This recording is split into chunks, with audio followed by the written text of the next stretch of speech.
अगर आपको अपनी ज़िंदगी में कुछ अलग करना है या आपको कुछ बहुत बड़ा करना है या आपको अभी से बस थोड़ा और सक्सेसफुल बनना है तो आप ऐसे बहुत सारे चैलेंजेस फेस करेंगे जिसके बारे में आज हम बात करने वाले हैं। इस वीडियो में आप ये सारे लेसन सीखेंगे story of Jonathan Livingston Seagull से, और मैं आपको इसकी बहुत ही छोटी समरी दे रहा हूँ ताकि आपको इंस्पिरेशन मिले। लेकिन ध्यान रखिए कि ये फुल स्टोरी नहीं है, उसके लिए आपको ये बुक पढ़नी होगी।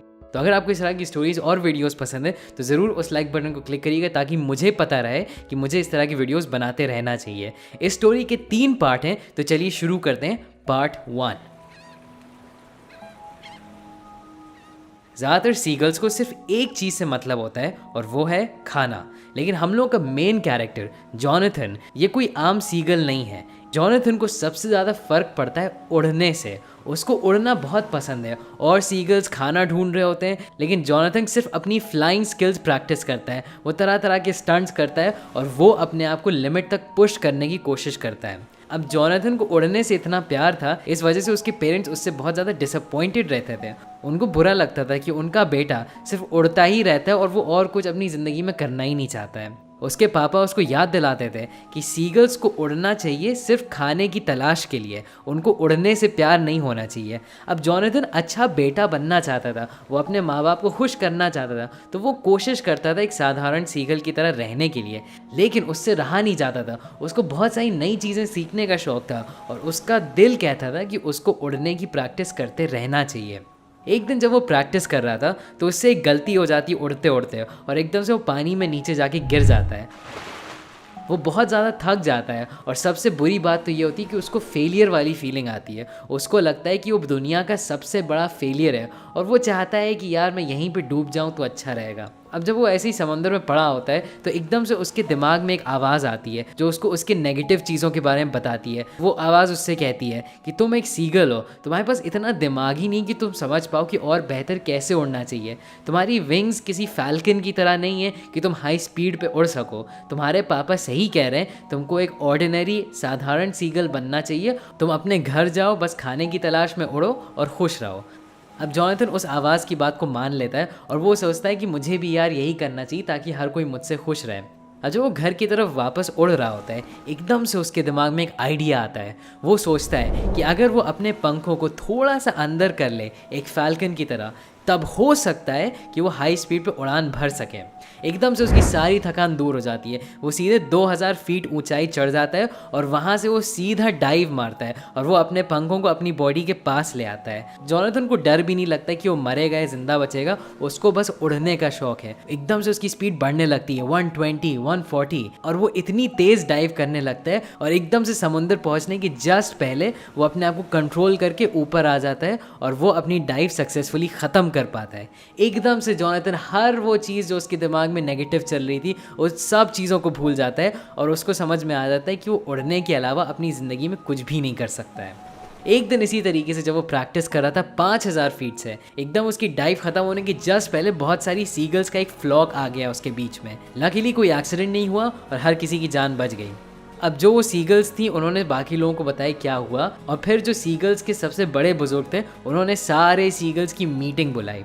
अब जॉनथन को लग रहा था कि सब लोग उसकी तारीफ़ें करेंगे और उससे पूछेंगे कि भाई तुमने इस तरीके से उड़ना कैसे सीखा, लेकिन असली में इसका उल्टा हुआ। सीगल्स के जो लीडर थे वो उससे बोलने लगे कि तुम बहुत केयरलेस हो, तुमने बहुत बुरा काम किया है, इस तरह का काम किसी भी सीगल को नहीं करना चाहिए। उन्होंने जॉनथन को याद दिलाया कि सीगल्स उड़ती सिर्फ इसलिए ताकि वो खाना ढूंढ सके, उड़ना कोई उनका शौक या पैशन नहीं होना चाहिए। जॉनथन उनको बताने की कोशिश करता है कि नहीं यार, हम लोग और कुछ बहुत बड़ी चीज़ें कर सकते हैं, हम लोग कितनी ऊंचाई तक उड़ सकते हैं ये किसी को नहीं पता है। चलो हम लोग मिल के डिस्कवर करते हैं कि हम लोग कहाँ कहाँ तक जा सकते हैं। लेकिन इससे किसी को भी फ़र्क नहीं पड़ता है और जॉनथन को फ्लॉक से बेदखल कर दिया जाता है।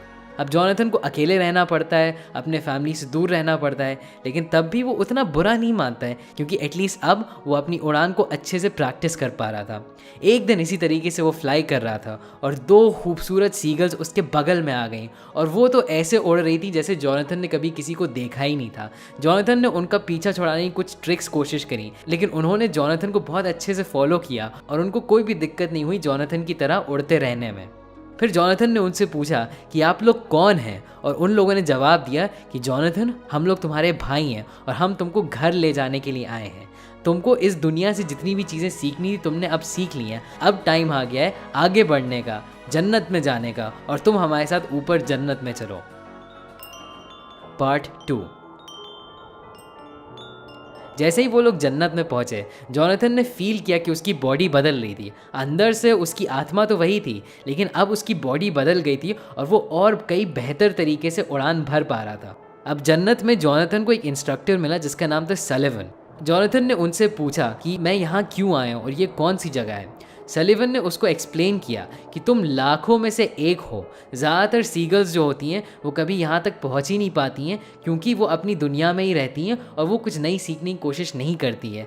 क्योंकि तुमने इतनी सारी चीज़ें सीख ली एक ही जीवन में, इसलिए तुम बहुत जल्दी यहाँ पे आ गए हो। अब जॉनथन वहीं पे और सीगल्स के साथ नई नई ट्रिक्स उड़ने की सीखने लगा और जॉनथन को बहुत मज़ा आने लगा कि वो फाइनली ऐसी सीगल्स के साथ था जिनको उड़ने से उतना ही प्यार था जितना जॉनथन को था। एक शाम को वो सबसे बड़े टीचर जिनका नाम था चियांग, उसने उनसे पूछा कि जन्नत क्या है। चियांग जो सबसे बुजुर्ग थे और जो अगली दुनिया में बढ़ने वाले थे, उन्होंने बताया उसको कि जन्नत कोई फिजिकल जगह नहीं है, वो आपके अंदर की एक जगह है जहाँ पे आप एकदम परफेक्ट होते हैं। चियांग ने जॉनथन को एक्सप्लेन किया कि जो भी परफेक्शन को छोड़ के सिर्फ इधर उधर उड़ने की कोशिश करते हैं वो कहीं भी नहीं जाते हैं, लेकिन जो लोग परफेक्शन के पीछे जाते हैं, जो लोग परफेक्ट बनने की कोशिश करते हैं, वो हर जगह जा सकते हैं। अब जॉनथन को ये बात बहुत पसंद आई और उसने चियांग से पूछा कि क्या आप मुझे ये चीज़ सिखा सकते हैं, और फिर उनके लेसन्स वहाँ से शुरू हो गए। चियांग ने जॉनथन को बताया कि सबसे इम्पॉर्टेंट चीज़ है कहीं भी पहुंचने के लिए कि तुम दिल में समझ लो कि तुम वहाँ पे ऑलरेडी पहुंच गए हो। तुमको ये भूल जाना है कि तुम्हारी एक फिजिकल बॉडी है और तुम कितनी स्पीड पे उड़ सकते हो, और तुमको ये समझना है कि तुम एक इन्फिनिट बीइंग हो और तुम कहीं भी कभी भी जा सकते हो। जॉनथन इस चीज़ के बारे में सोचने की कोशिश करता था, लेकिन कभी वो मूव नहीं कर पाता, उसको समझ में नहीं आता था कि वो कह क्या रहे हैं। एक दिन एकदम से उसको ये बात सच में अंदर से रियलाइज़ हो गई कि वो एक इन्फिनिट क्रीचर है, और एकदम से वो और चियांग किसी और जगह पहुंच गए 1 सेकंड के अंदर, और वो ये समझिए कि वो पूरे यूनिवर्स में कहीं भी जा सकते हैं 1 सेकंड में, क्योंकि वो अंदर से अपनी सच्चाई को समझ गया था। अब चियांग ने उससे बोला कि अब तुम फ्रीडम तो समझ गए हो, अब हमको तुम्हारे कंट्रोल पे काम करना और तुमको कंट्रोल करना आना चाहिए कि तुम कहाँ कब कैसे जा सकते हो। एक दिन इसी तरीके से चियांग जब जॉनथन को और चीज़ें सिखा रहे थे, एकदम से उनकी बॉडी बहुत ज़्यादा ब्राइट शाइन होने लगी और एकदम से उनकी रोशनी इतनी ज़्यादा बढ़ गई कि कोई उनकी तरफ देख नहीं पा रहा था। एकदम से वो गायब हो गए, और गायब होने से जस्ट पहले उन्होंने जॉनथन को बताया कि तुम प्यार को समझने की कोशिश करो, तभी तुम आगे बढ़ पाओगे। अब जॉनथन इस चीज़ के बारे में सोचने लगा और वो अपनी ज़िंदगी के बारे में सोच रहा था कि उसने धरती पे अपनी ज़िंदगी कैसे गुजारी थी, और वो ये सोच रहा था कि क्या उसकी तरह और सीगल्स हैं धरती पे जो उसी की तरह उड़ने की कोशिश करना चाहती हैं। उसको ये समझ में आया कि वो प्यार को तभी समझ पाएगा जब वो और लोगों को सिखाएगा और उनको वो आगे बढ़ते हुए देखेगा। सलिवन जो जॉनथन का ओरिजिनल टीचर था, उसने बोला यार ये तुम क्या बातें कर रहे हो, धरती पे सारी सीगल्स ऐसे ही हैं जिनको उड़ने का कोई शौक ही नहीं है, तुम यहीं पे रहो, यहाँ पे जो सीगल्स आ रही उनको सिखाओ और यहीं पे तुम खुश रहोगे। लेकिन ये बात जॉनथन को ज़्यादा हजम नहीं हुई, उसको लगा कि मुझे धरती पे जाना ही जाना है। और इसी टाइम हम लोग धरती पे देखते हैं क्या हो रहा है। एक फ्लेचर लैंड सीगल था जिसको जॉनथन की तरह ही बेदखल किया गया था, क्योंकि वो भी बहुत ऊंचा उड़ने की कोशिश कर रहा था। एकदम से फ्लेचर को अपने दिमाग में एक आवाज़ आती है कि क्या तुम अच्छे से उड़ना सीखना चाहते हो। और फिर फ्लेचर मुड़ के देखता है और वहीं पे उसके बगल में जॉनथन उड़ रहा होता है। अब फ्लेचर ने भी ऐसी खूबसूरत सीगल कभी अपनी ज़िंदगी में देखी नहीं थी, और उसने बोला हाँ प्लीज़ मुझे भी अपने जैसा उड़ना सिखाओ। और फिर वहाँ से जॉनथन ने फ्लेचर को लेसन देना शुरू कर दिया। पार्ट 3। जॉनथन ने यह देखा कि फ्लेचर बहुत अच्छा स्टूडेंट था। वो बहुत जल्दी लेसन्स एब्जॉर्ब कर लेता था और उसको सीखने का बहुत ज़्यादा शौक था। वो गलतियां करता था तब भी वो सीखता रहता था। ऐसे ही जॉनथन फ्लेचर को सिखाता रहा और धीरे धीरे 6 और सीगल्स जिनको भी बेदखल किया गया था, उन लोगों ने फ्लेचर को ज्वाइन कर लिया और वो सब लोग जॉनथन से सीखने लगे। 1 महीने बाद जॉनथन ने सबसे बोला कि अब हम लोगों का टाइम आ गया वापस फ्लॉक की तरफ जाने का, और अब हम लोगों को और सीगल्स को सिखाना होगा कि कैसे उड़ना चाहिए। सारे स्टूडेंट्स बोलने लगे अरे यार हम लोग वापस थोड़ी जा सकते हैं, हम लोगों को तो बेदखल कर दिया गया है। लेकिन जॉनथन ने नहीं सुना और वो सब लोग फ्लॉक की तरफ वापस जाने लगे।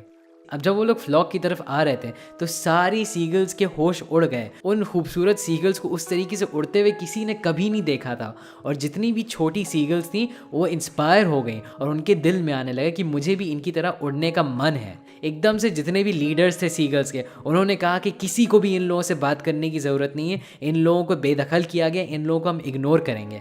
लेकिन जॉनथन ने ये चालाकी करी कि उसने किसी को जाके कन्विंस करने की कोशिश नहीं की। वो बस अपने 7 स्टूडेंट्स को वहीं पे उन लोगों के सामने अपने फ्लाइंग लेसन्स देता रहा। धीरे धीरे उस फ्लॉक में से कुछ सीगल्स थी जिनको और सीखने का शौक था, और वो धीरे धीरे जॉनथन के पास आने लगी। धीरे धीरे भीड़ बढ़ती चली गई और एक टाइम आए जब बहुत सारी सीगल्स जॉनथन से उसके फ्लाइंग लेसन्स लेने लगी, और उन सब लोगों को उड़ने का बहुत ज़्यादा शौक था। एक दिन जब जॉनथन फ्लेचर को कुछ लेसन दे रहा था, एकदम से जॉनथन की बॉडी भी बहुत ज़्यादा शाइन करने लगी। उसकी रोशनी भी इतनी बढ़ गई कि कोई उसकी तरफ देख नहीं पा रहा था, और फिर जॉनथन भी एकदम से गायब हो गया। उसने भी फ्लेचर को गायब होने से पहले यही बताया कि तुमको भी प्यार के बारे में समझना होगा, तभी तुम आगे बढ़ पाओगे। उसने फ्लेचर से बोला कि तुम वापस जाओ और लोगों को उड़ना सिखाओ, और तभी तुम प्यार को समझ पाओगे। अब फ्लेचर वापस गया और उसने जॉनथन की जगह ले ली और वो अपने स्टूडेंट्स को सिखाने लगा। फ्लेचर इसी टाइम ये सोच रहा था और उसको कॉन्फिडेंस आया कि एक दिन वो भी जॉनथन की तरह आगे बढ़ पाएगा और एक दिन वो फिर से जॉनथन से मिल जाएगा। तब तक उसने अपने स्टूडेंट्स को देखा और उसने ये ठान लिया कि मैं इन लोगों को भी हर वो चीज़ सिखा के रहूँगा जो मैंने सीखी है, और उसने अपने स्टूडेंट्स के लिए बहुत ज़्यादा प्यार फील किया जो जॉनथन ने उसको फील करने के लिए बोला था। अब इस स्टोरी में बहुत सारे बड़े लेसन्स हैं, लेकिन मैं आपको अभी 3 सबसे बड़े लेसन्स बताने वाला हूँ जो मैंने लिया है। मुझे कमेंट से ज़रूर बताइएगा कि आपको कौन से लेसन सबसे ज़्यादा अच्छे लगे। पहला लेसन है कि अगर आप अलग से सोचेंगे तो आपको भी सोसाइटी बेदखल कर सकती है। जिस तरीके से सीगल्स ने जॉनथन को हटाया था अपने ग्रुप से, उसी तरीके से इंसान भी दूसरे इंसानों को ऐसे कर चुके हैं जो और अलग तरीके से सोचने की कोशिश करते हैं। गैलीलियो को, जो बहुत फेमस एस्ट्रोनॉमर है, उनको हाउस अरेस्ट में डाल दिया गया था क्योंकि 1632 में उन्होंने ये कहा था कि ये दुनिया सूरज के आगे पीछे घूमती है, और ये उस टाइम गलत माना जाता था, इसलिए उनको अरेस्ट कर लिया गया था। तो अगर आप अलग सोचना पसंद करते हैं तो कहीं ना कुछ लोग होंगे सोसाइटी में जो आपको नहीं पसंद करेंगे, और ये आपको एक्सेप्ट करना होगा। दूसरा पॉइंट है कि इसके बावजूद आपको अपनी रोशनी को कम नहीं करना चाहिए। अब क्योंकि सोसाइटी को अलग सोचने वाले लोग पसंद नहीं है, काफ़ी लोग अपने टैलेंट्स को कम कर लेते हैं, वो अपनी रोशनी को कम कर लेते हैं, वो अपने दिल की बात कहना बंद कर देते हैं। लेकिन सच में हम लोग को ये करना चाहिए कि हम लोग को हिम्मत रखनी चाहिए अपनी रोशनी को और बढ़ाने के लिए। जॉनथन और सीगल्स को इसलिए इंस्पायर कर पाया क्योंकि वो उड़ने से डरा नहीं, बल्कि उसने अपने आप को अपनी लिमिट्स तक पुश किया। इसी तरीके से आप भी और लोगों को इंस्पायर कर पाएंगे अगर आप अपना बेस्ट वर्जन बन पाए और आप जॉनथन की तरह अपने आप को पुश कर पाए। और तीसरी चीज़ है कि जब आप सक्सेसफुल बन जाते हैं तो आपको दूसरों को ह्यूमिलिटी के साथ सिखाना चाहिए। एक बार जब आप अचीव कर लेंगे जो आपको अपनी लाइफ में अचीव करना है, आपको हमेशा याद रखना चाहिए कि बिना किसी ईगो के आपको दूसरे लोगों को प्यार से वही चीज़ें सिखानी चाहिए जो आपने अपने रास्ते में सीखी है। सिर्फ यही तरीका है जिससे आप प्यार को समझ पाएंगे और ये दुनिया एक बेहतर जगह बन जाएगी। तो आपको ज़रूर मेरा अल्केमिस्ट पे वीडियो देखना चाहिए जो आपको फॉलोइंग योर पैशन के बारे में बताएगा। सब्सक्राइब करिए इसी तरह के लाइफ चेंजिंग वीडियोज़ के लिए, और अभी के लिए बस इतना ही। Thanks for watching.